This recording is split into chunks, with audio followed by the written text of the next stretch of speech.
माध्यमिक शिक्षा आयोग ने भी पाठ्यक्रम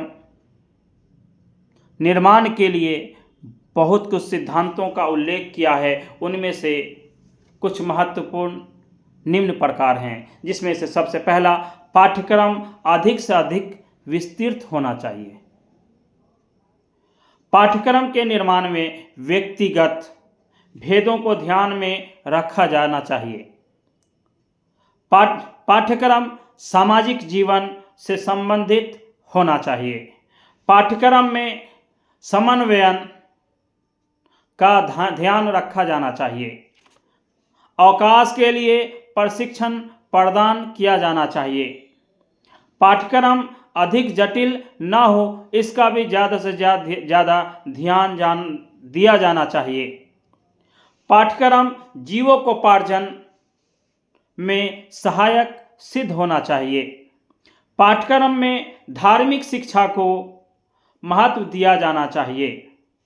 बालिकाओं का पाठ्यक्रम बालकों से भिन्न हो, इस पर भी ध्यान केंद्रित किया जाना चाहिए। और जो महत्वपूर्ण है वो ये है कि स्वास्थ्य शिक्षा को भी